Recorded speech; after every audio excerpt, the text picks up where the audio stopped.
So I wanted to talk to you about, and this is, so after the game against Florida, Marty was adamant that he thought they played a good game. And frankly, I don't disagree with him. I think there's a lot of circumstances that have to be taken into account. The Canadiens were coming off a back-to-back with travel, long road trip. First game back after a long road trip is historically difficult. They're playing against a really tough opponent that had Arnek Blad back, had Brandon Montour back. Like this is the Florida Panthers, team, basically. Yeah. Like they weren't really missing too much.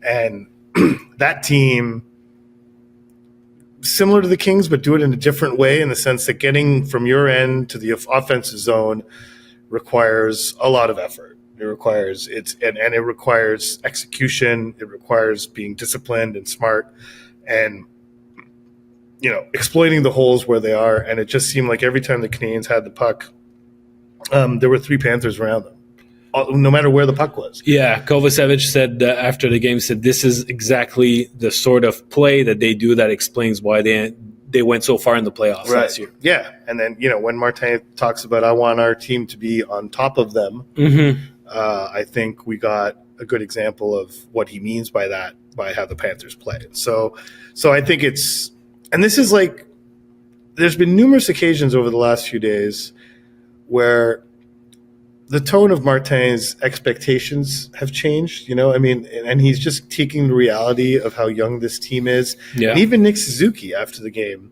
said how he saw somewhere that that the Canadiens right now are icing the youngest lineup in the league. I don't know where he saw that. I know at the beginning of the season, the Canadiens officially had the 3rd youngest team in the league, but he kind of pushed back when it was brought up that they were 3rd. He's like, no, but I think right now, with the way things are set with Savard out, that's it. That right now we're icing the youngest lineup in the league, which is entirely possible. So it's an interesting shift in expectations. It wasn't so long ago that Martin said, I don't care how young we are. We have a way we want to play. We have concepts we want to execute. Young or not young, I want us to go and do that. And I think him saying that I thought we played a good game. Yeah, I think they did play a good game. Right up until Caden Primo gave up 3 goals he really wished he hadn't given up. And I believe he called his performance some version of unacceptable. Unacceptable. At the end he said unacceptable. Yeah, because he said that there was. It got into his head that the fact that he gave 2 identical goals on the glove side, he started thinking about it, second guessing himself, and that led to even Panthers continued shooting every puck to the glove side. Yeah, and he must have known. He must have like that. Even if you make the save, you're like, man, they're targeting my glove. My glove's not good, and so But point being that I feel. He did something similar in the Kings game where he was like, listen, it's, all things considered, we play. He doesn't say all things considered, but when he says we played a good game tonight, I think in the background is all things considered. And that's a bit of a shift for Marty compared to where his mindset was after their first 10 or 12 games where the record was really good. And then, he's getting swept up in the possibility that we could fight for the playoffs and all this other nonsense. Yeah. I think reality is fully set in with Marty and his expectations for this club, which is a good thing because I think now, I think that needs to be the prism through which Marty makes decisions. And I don't know if he was doing that as much earlier in the season. I think that he sort of got out of his way for a little bit towards maybe I would say towards the end of October when he had, we discussed that in the previous episode when he caught himself making decision based on the result and not the process. So it became a theme. The fact that he came out after the Panthers game and say, well, we played a good game, considering they came back from a long trip, 2 games in 2 nights and whatnot, the level of effort was there. You've got to send the positive message and say no passengers. Exactly. Yeah. And tell your team, I recognize what you did. It was not the outcome that they wanted, but they played Stanley Cup finalists, they played a better team, but they didn't play a bad game. Yeah. So I understand, and I fully agree on the fact that it's reality checking in, settling in, because at this point, the team has to readjust. You have to understand what you're asking your players, what they're capable of giving you, and you have to get your wins where you're going to be able to get them. Yeah. So sometimes it's not going to be in the score, but if you want to focus on improvement, on development, you have to not only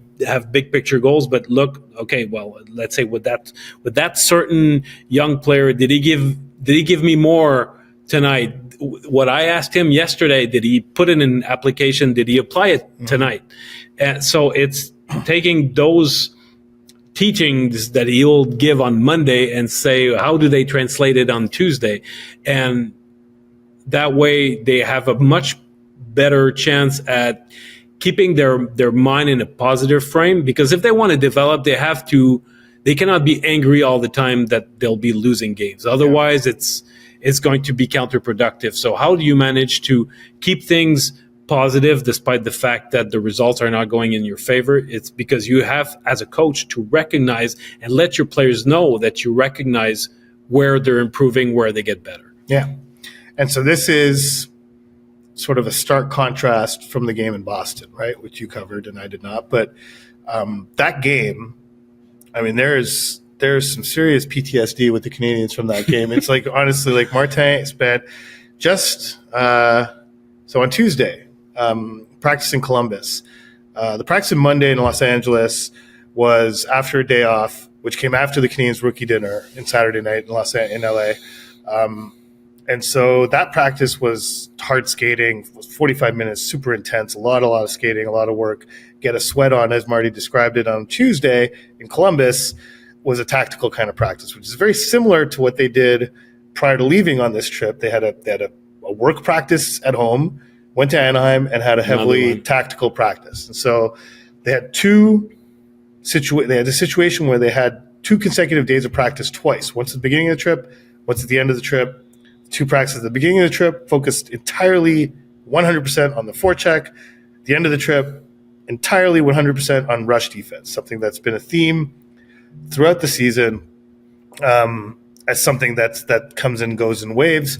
I think, and he even during that practice made reference to situations that happened in the Boston game, like more than a week prior. At one point mentioned there was one goal that Boston scored where Brendan Gallagher blew a tire in the offensive zone trying to forecheck. Boston came up, got tons of room to walk into the offensive zone. The blue line was a total demilitarized zone for the Canadiens. Boston walked in, set up a shot, and scored. And so he brought that up and was like, "Listen, I think they were doing a drill where it was a 4-on-3. He's like, listen, this principle applies at 5-on-4. Go back to that Boston game when we lost Galley, and you guys, at that point you got to think, okay, we're 5-on-4. We're killing a penalty basically. So those principles come into play temporarily until Gallagher can get back into the play. So, point being is that he spent 2 days working on the forecheck, presumably in video as well, and saw improvement slowly. It didn't take hold right away. Anaheim was meh. San Jose was meh. But that game against LA, actually, even though they were getting kind of dominated in the sense that they couldn't make any headway into the offensive zone, in terms of forechecking and stuff like that, like they actually played pretty well. And defensively gave up not that many great chances in that game. So it looked depressing to watch and probably depressing to play because they couldn't get anything accomplished, but they did play probably their most defensively sound game in California.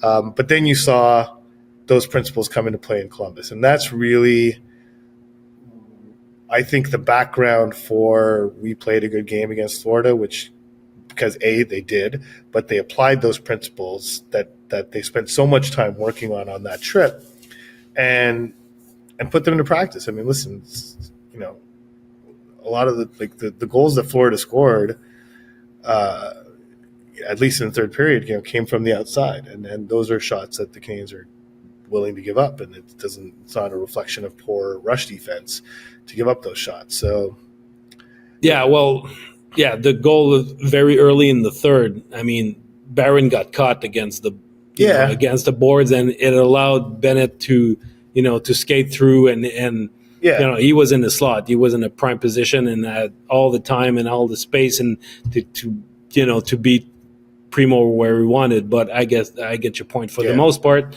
they kept them on the outside. They gave up a few admin rushes though. That's still a few. But again, it's all Martin can't say that, but it's always all things considered. I think considering how young our team is, and I think it expands beyond the schedule circumstances. I think right now it's considering our team, considering we're trying to build something, considering they have to spend 2 days on rush defense after spending 2 days on it a few weeks earlier. I asked, when was that? Yeah, I guess I asked after the practice in Columbus, is it kind of disappointing that you have to go back to this when you just spent practices not that long ago on this very thing? He said, well, that's kind of the reality of a young team. Like it's gonna come and go, and when it goes, then you have to address it and you have to stop it, and that's what we're doing. So, and another thing that's been in his discourse a lot, and I've heard some players like Sean Monahan say it too, is that you fix something and something else starts it's whack-a-mole starts leaking, so they're already always patching holes here and there. It can be a little bit exhausting because and it's difficult to get your rhythm where you feel as though whenever you try to apply pressure or fix something in a certain point, something else starts going wrong, so it's very hard to get momentum, but that's a byproduct of a young team and B, a not very good team. Yeah, that's it. I mean, I don't think the Panthers are springing leaks every time they patch one up, or the Kings for that matter. And so, this is reality.